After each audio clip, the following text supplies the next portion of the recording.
अभ्यास टू का महत्व। ये प्राचीन समय में विद्यार्थी गुरुकुल में रहकर ही पढ़ा करते थे।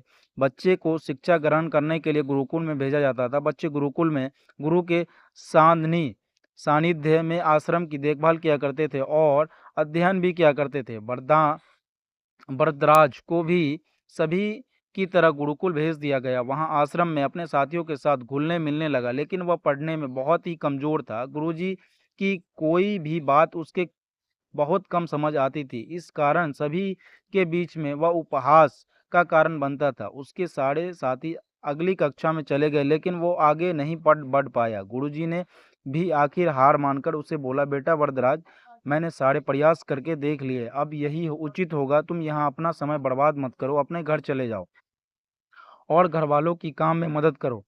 वरदराज ने भी सोचा कि शायद विद्या मेरी किस्मत में नहीं, और भारी मन से गुरुकुल से घर के लिए निकल गया। दोपहर का समय था। रास्ते में उसको प्यास लगी। इधर उधर देखने के बाद उसने पाया कि थोड़ी दूर पर ही कुछ महिलाएं कुएं से पानी भर रही थी।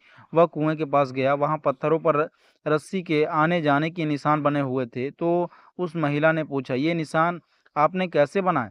तो एक महिला ने जवाब दिया, बेटे, ये निशान हमने नहीं बनाया, ये तो पानी खींचने समय इस कोमल रस्सी के बार बार आने जाने से ठोस पत्थर भी ऐसे निशान बन गए।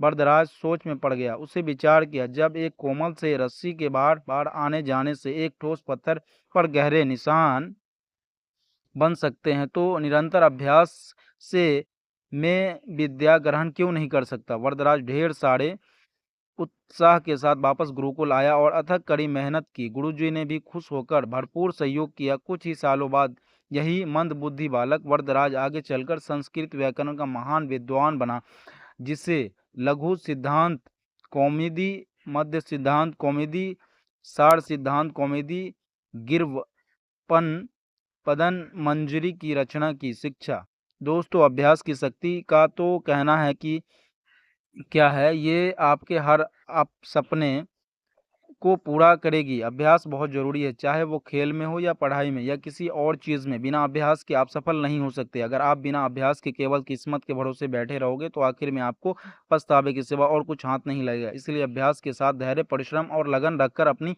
मंजिल को पाने के लिए जुट जाइए।